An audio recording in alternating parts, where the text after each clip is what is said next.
no hay ninguna condenación. La promesa de Dios. Por lo tanto, ya no hay ninguna condenación para los que están unidos a Cristo Jesús. Romanos 8:1. Ciudad de Nueva York.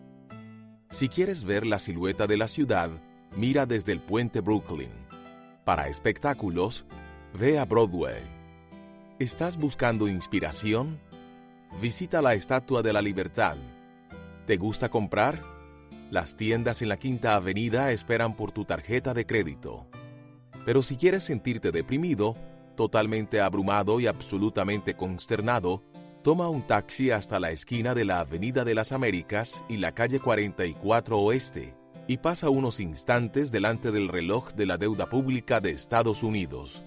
El rótulo mide 7 metros de ancho, pesa 680 kilogramos y usa 306 bombillas que constante, despiadada e interminablemente declaran la deuda de esta nación y la fracción correspondiente a cada familia. El reloj original no fue construido para retrasarlo, pero esa función rara vez se ha necesitado. Se han discutido planes para un modelo actualizado que pueda presentar algunos cuatrillones de dólares. Si la deuda es un maremoto, de acuerdo con ese rótulo, la resaca nos va a arrastrar mar adentro. No soy economista, soy predicador, pero mi experiencia fiscal me ha enseñado esto.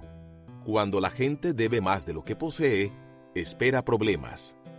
Otra vez, no soy economista, soy predicador, lo que quizás explique la pregunta extraña que se me ocurrió mientras reflexionaba en el reloj de la deuda. ¿Qué tal si el cielo tuviera uno de esos? Un rótulo que midiera no nuestra deuda fiscal, sino la espiritual. Con frecuencia la Biblia se refiere al pecado en términos financieros. Jesús nos enseñó a orar. Perdónanos nuestras deudas. Mateo 6:12. Si el pecado es una deuda, ¿tenemos tú y yo un contador de transgresiones en el cielo? ¿Hace clic con cada infracción? Mentimos. Clic. Chismeamos. Clic. Exigimos que se haga a nuestra manera. Clic. Nos quedamos dormidos mientras leemos un libro de Lucado. Clic, clic, clic. Y mira que eso es deprimente. Una deuda financiera es una cosa, pero una espiritual. La deuda del pecado tiene una consecuencia seria. Nos separa de Dios. Son las iniquidades de ustedes las que los separan de su Dios. Son estos pecados los que lo llevan a ocultar su rostro para no escuchar. Isaías 59:2. El álgebra del cielo lee algo como esto. El cielo es un lugar perfecto para gente perfecta, lo que nos deja en un lío perfecto. Según el reloj celestial de la deuda, debemos más de lo que jamás podríamos repagar. Cada día añade más pecado, más deuda y más preguntas como esta. ¿Quién me librará? Romanos 7:24. La comprensión de nuestra deuda moral lanza a algunas personas a un frenesí de buenas obras. La vida se convierte en una interminable lista de cosas por hacer. Hacer lo suficiente, ser mejores y lograr más. Es una búsqueda de piedad. Asistimos a la iglesia, cuidamos a los enfermos, vamos a peregrinaciones y hacemos ayunos.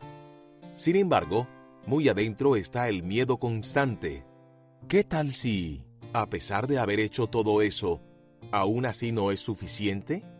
Otras personas no responden a la lista con actividad, sino con incredulidad. Levantan los brazos y se alejan exasperados. Ningún Dios exigiría tanto. No hay manera de complacerlo. No hay forma de que se sienta satisfecho. Seguramente no existe. Y si existe, no vale la pena conocerlo. Dos extremos: el legalista y el ateo. El trabajo desesperado por impresionar a Dios. El incrédulo convencido de que Dios no existe. ¿Te identificas con alguno de los dos? ¿Conoces la fatiga que acompaña al legalismo? ¿Conoces la soledad que viene del ateísmo? ¿Qué hacemos? ¿Son la desesperación y la incredulidad las únicas opciones? A nadie le gustaba más contestar esa pregunta que al apóstol Pablo. que dijo: Por lo tanto, ya no hay ninguna condenación para los que están unidos a Cristo Jesús. Romanos 8:1. ¿Cómo podía decir eso? ¿Acaso no ha visto la deuda que tenemos? Él ciertamente había visto la suya. Pablo apareció en las páginas de la Biblia como Saulo. Se autoproclamó el mejor de todos los fariseos y el hombre más religioso en la ciudad. Pero todos sus escrúpulos y su cumplimiento de la ley no lo convirtieron en un mejor ser humano. Era despiadado e iracundo, y estaba decidido a exterminar a todos los cristianos y a todo lo relacionado con ellos. Su actitud comenzó a cambiar en el camino a Damasco. Fue entonces cuando Jesús se le apareció en el desierto. Lo tumbó de su caballo y lo dejó ciego por 3 días. Pablo solo podía ver en una dirección, hacia adentro, y lo que vio no le gustó. Vio a un tirano de mente estrecha. Durante su ceguera, Dios le mostró en una visión que un hombre llamado Ananías le haría recobrar la vista. Y cuando Ananías lo hizo, Pablo se levantó y fue bautizado. Hechos 9:18. Al cabo de unos días ya estaba predicando sobre Cristo. En pocos años, salió en su primer viaje misionero. En un par de décadas estaba escribiendo las cartas que todavía leemos hoy, cada una de las cuales defiende a Cristo y la cruz. No se nos dice cuándo entendió Pablo el significado de la gracia. ¿Fue inmediatamente en el camino a Damasco? ¿O fue gradualmente en los 3 días de oscuridad? ¿O fue después de que Ananías restableció su vista? No lo sabemos, pero sí sabemos que Pablo alcanzó gracia, o la gracia alcanzó a Pablo. De cualquier manera, aceptó la oferta improbable de que Dios nos haría justos con él a través de Jesucristo. La lógica de Pablo siguió un esquema sencillo. Nuestra deuda es suficiente para hundirnos. Dios nos ama demasiado para abandonarnos. Así que Dios ha encontrado una manera de salvarnos. Pablo comenzó su caso a favor de Cristo describiendo nuestro problema. Por cuanto todos pecaron, y están destituidos de la gloria de Dios. Romanos 3:23. No hemos cumplido con los estándares que Dios estableció. Se suponía que lleváramos la naturaleza de Dios, que habláramos, actuáramos y nos comportáramos como Él habla, actúa y se comporta, que amáramos como Él ama, que valoráramos como Él valora, que honráramos a los que Él honra. Este es el criterio glorioso que Dios ha establecido, y no lo hemos alcanzado. Jesús, por su parte, sí lo alcanzó. Cristo nunca pecó. 2 de Corintios 5:21. ¡Qué afirmación tan extraordinaria!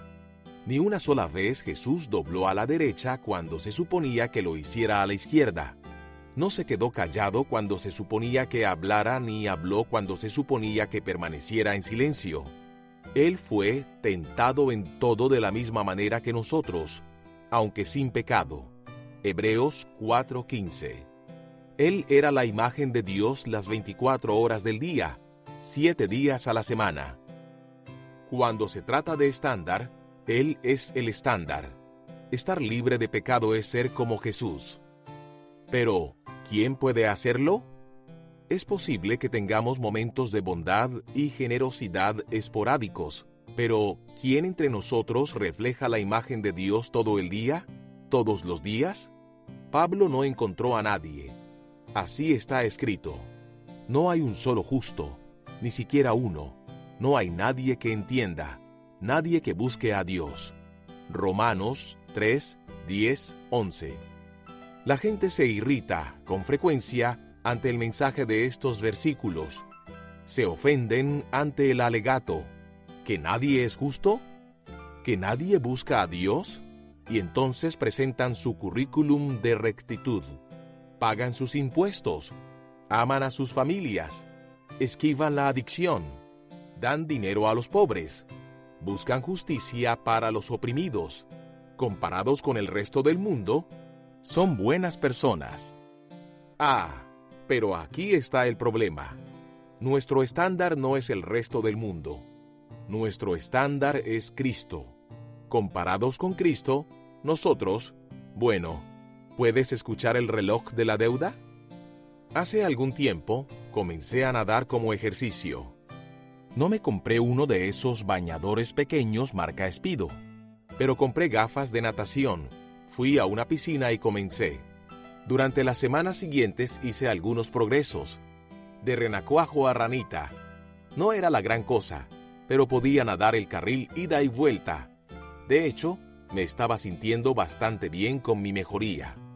Tan bien que cuando Josh Davis me invitó a nadar con él, acepté. ¿Recuerdas a Josh Davis? El ganador de 3 medallas de oro en los Juegos Olímpicos en Atlanta. Su cintura mide lo mismo que mi muslo. La mitad de su calentamiento es toda mi sesión de ejercicios. Él se siente tan cómodo en un carril de natación como la mayoría de nosotros en la fila de una cafetería. Así que cuando se ofreció a darme algunos consejos, salté a la piscina. Dicho sea de paso, una piscina que se llama Natatorio Josh Davis. No olvidemos que tenía 2 meses de experiencia de natación en mi haber. ¿Olimpiadas para adultos? ¿Quién sabe? Josh estaba en su carril y yo en el mío, y me sugirió, nademos 2 vueltas para ver cuán rápido puedes hacerlo. Y me fui. Di todo lo que tenía. Me sorprendió que al llegar él había tocado la pared solo unos segundos antes que yo. Me sentí muy bien conmigo mismo. Casi esperaba ver a fotógrafos y a patrocinadores reunidos al borde de la piscina. ¿Llevas mucho tiempo aquí? Jadeé. Solo unos pocos segundos. ¿Quieres decir que terminé solo unos pocos segundos después de ti? Así es. Espera, olvídate de las Olimpiadas para adultos. Estoy pensando en el récord mundial. Pero entonces, Josh añadió, solo hubo una diferencia. Mientras tú nadaste 2 vueltas, yo nadé 6. Josh levantó el listón. Mostró nadar al más alto nivel. En una escala minúscula, él hizo en la piscina lo que Jesús hizo por la humanidad. Jesús mostró cómo luce una vida piadosa. Por tanto, ¿qué hacemos? Él es santo, nosotros no. Él es perfecto, nosotros no. Su carácter es impecable, el nuestro tiene defectos. Un abismo profundo nos separa de Dios. ¿Podríamos esperar que Dios lo pase por alto? Él lo haría, excepto por un detalle esencial. Él es un Dios de justicia. Si no castiga el pecado, no es justo. Si no es justo, entonces, ¿qué esperanza tenemos de un cielo justo? La próxima vida estará ocupada por pecadores que encontraron un tecnicismo, que eludieron el sistema. No obstante, si Dios nos castiga por nuestro pecado, entonces estamos perdidos. Así que, ¿cuál es la solución? Regresemos a Pablo para la explicación. Pues, ¿qué dice la Escritura? Le creyó Abraham a Dios, y esto se le tomó en cuenta como justicia. Ahora bien, cuando alguien trabaja, no se le toma en cuenta el salario como un favor, sino como una deuda. Sin embargo, al que no trabaja, sino que cree en el que justifica al malvado, se le toma en cuenta la fe como justicia. Romanos 4, 3 al 5. Las deudas son para pagarlas. Tengo una tarjeta de crédito. Si hago un cheque para pagar el saldo de la tarjeta, me eliminan la deuda y el saldo quedaría en 0. No tendría ninguna deuda, ningún pago pendiente, ninguna obligación, ninguna en absoluto.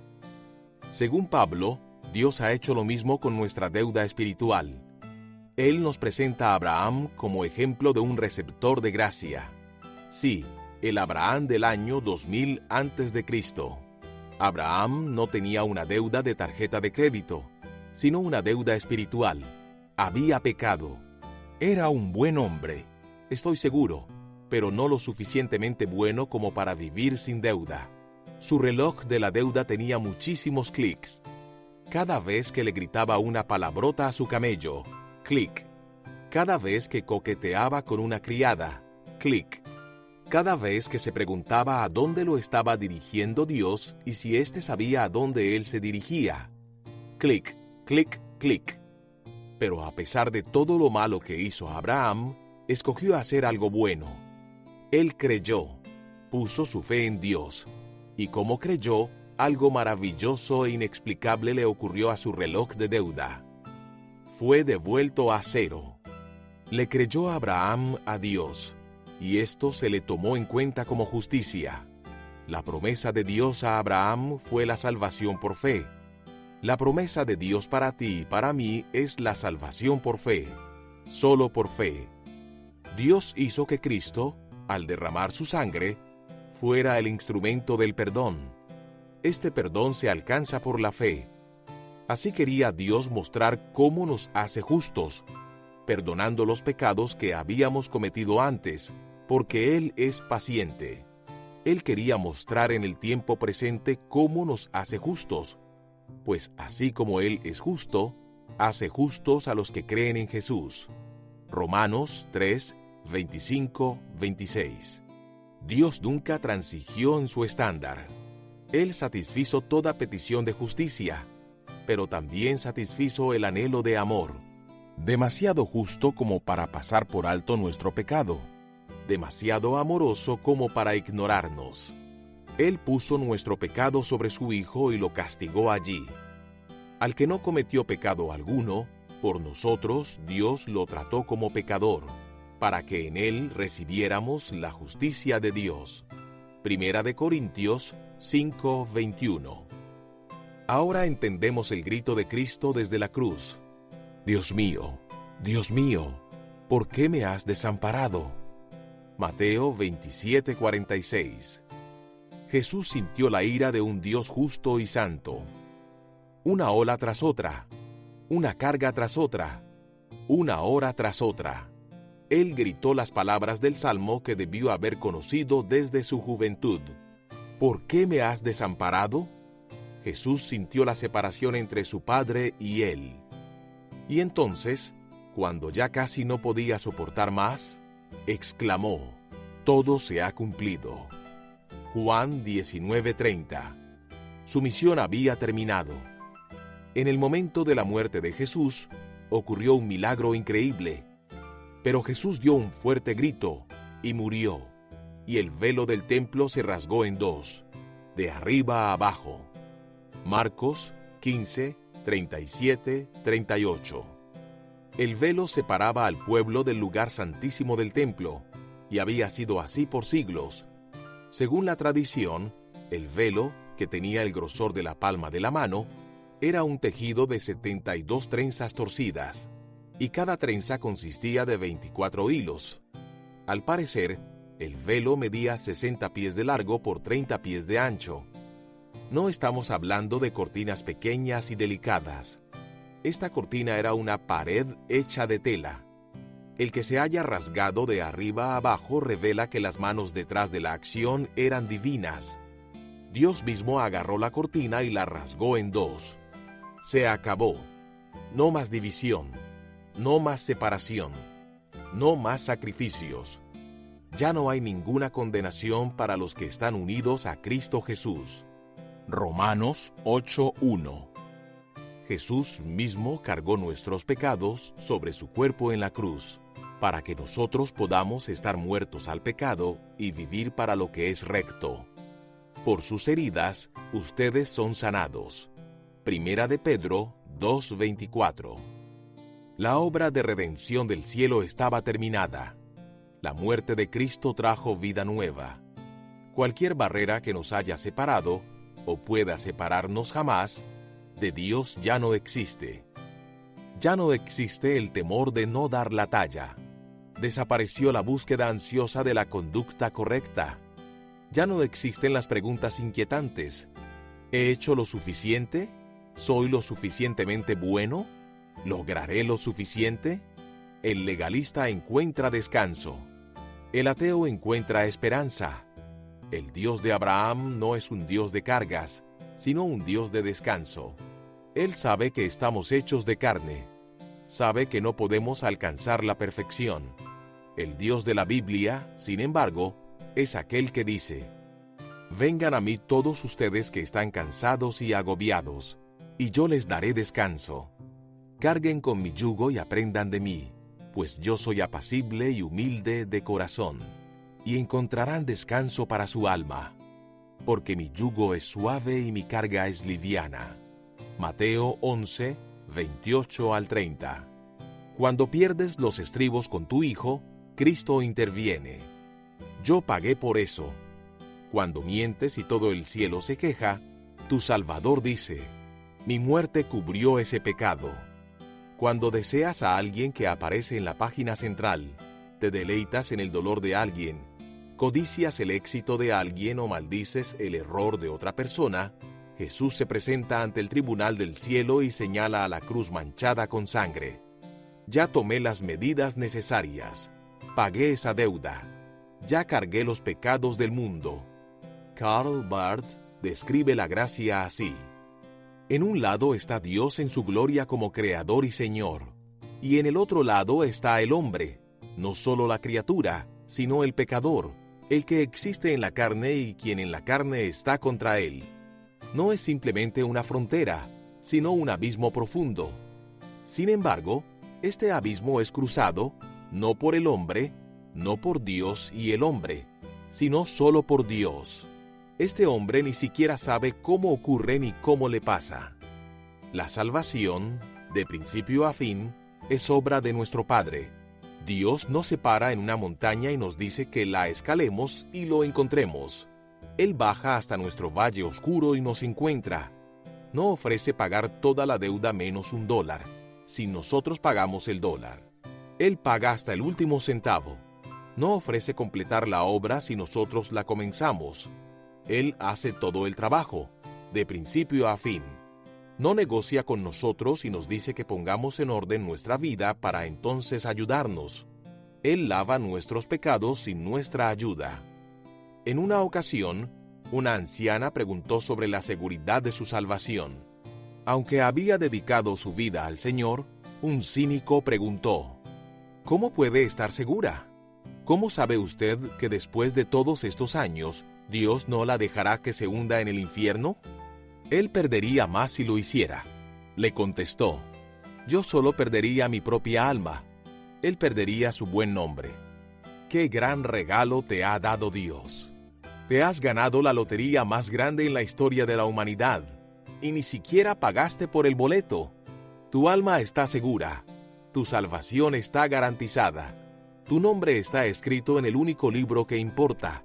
Estás simplemente a unos pocos granos en el reloj de arena de una existencia sin lágrimas, sin sepulcro y sin dolor.